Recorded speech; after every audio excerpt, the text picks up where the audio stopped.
Good morning, Mr. Burket. I just wanted to start by saying congratulations on being inducted into the Arts Hall of Fame. How are you doing this morning? I'm great. How about yourself? I'm doing fine, thank you.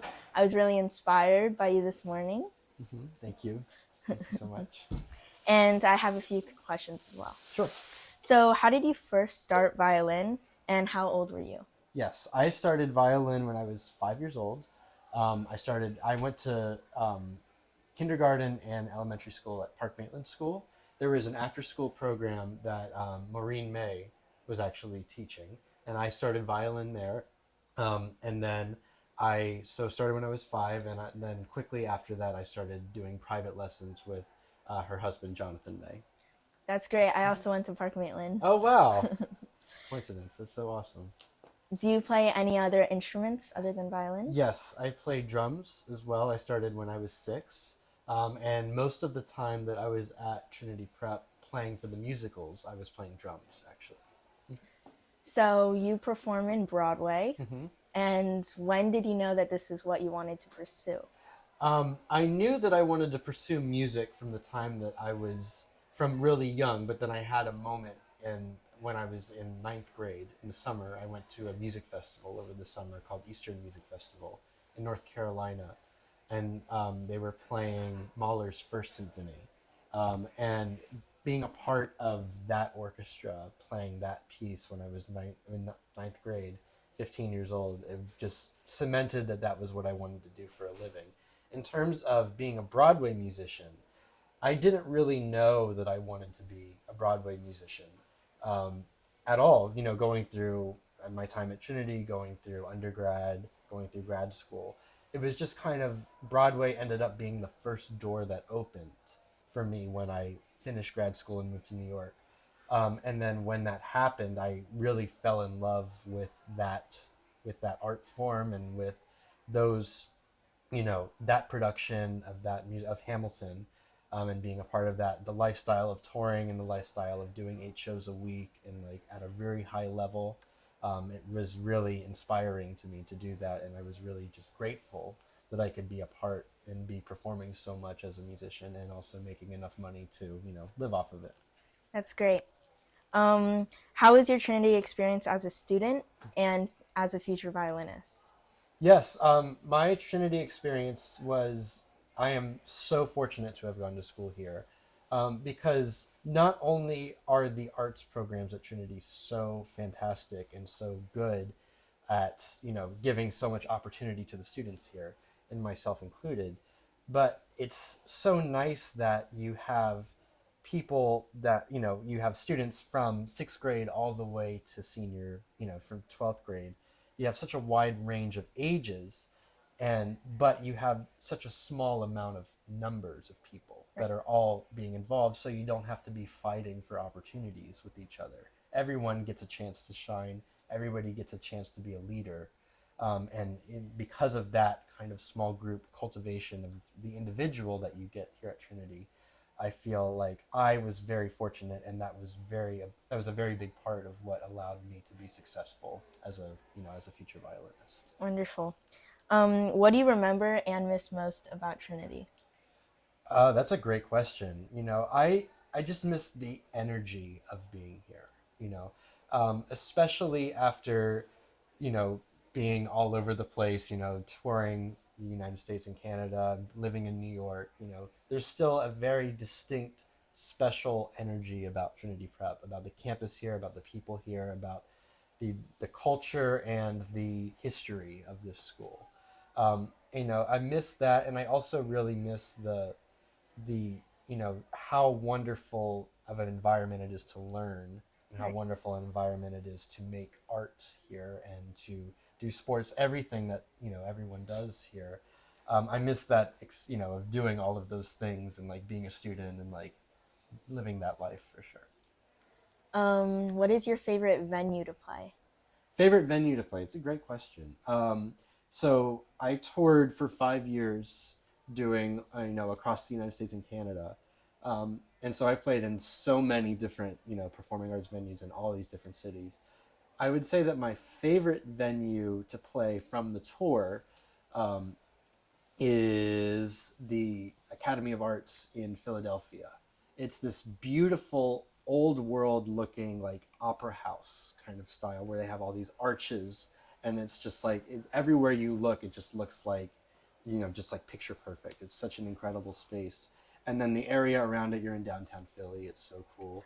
And it's just like bustling, and there's so many great restaurants nearby. So definitely, from my time on tour, I would say there, or the Kennedy Center in Washington D.C. is another great venue. And then in terms of like my favorite venue I've ever played, would definitely be Carnegie Hall for sure.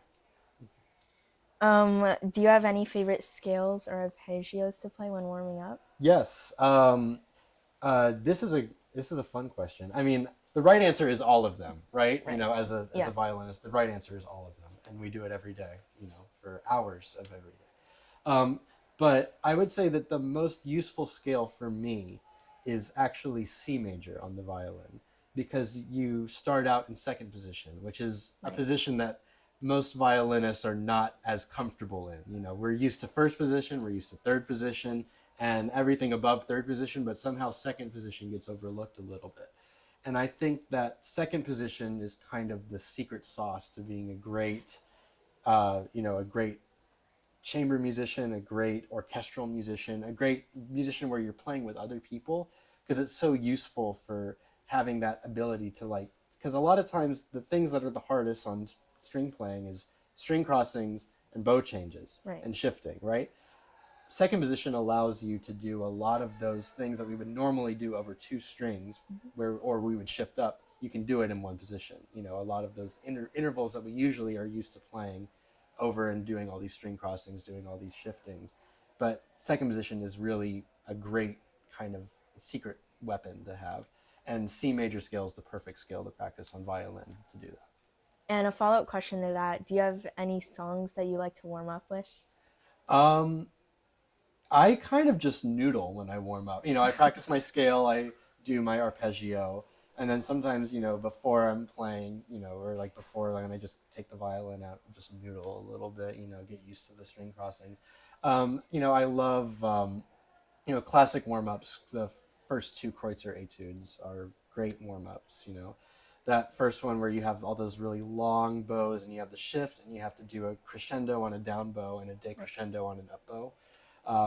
Which is like totally against the grain of what is normally how it usually happens.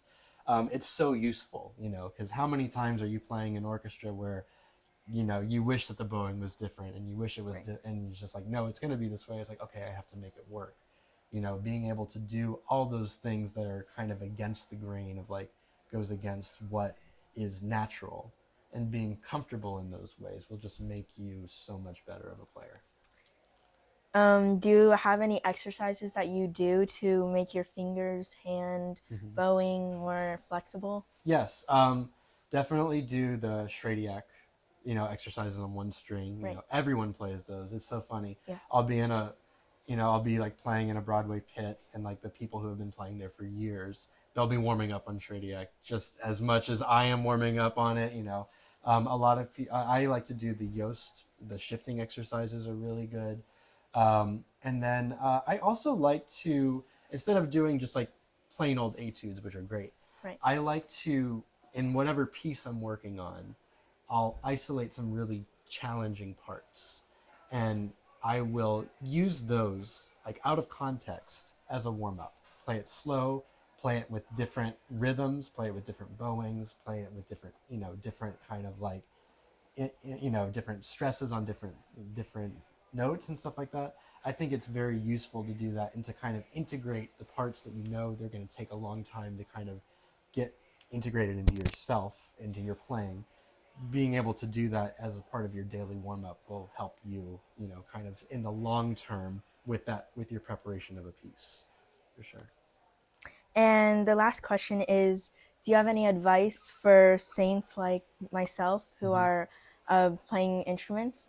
Yes. I mean, it's so funny because when you're young, and when for myself as well, when I was starting out, I never wanted to practice scales. I never wanted to practice arpeggios. I never wanted to do anything except play the music that like my solo repertoire or whatever I had to prepare, and that was always, the etudes were overlooked, the scales were overlooked, the arpeggios were overlooked, the thirds were, the double stops were overlooked. All of that was overlooked, and I wish I could go back in time now and do all those things.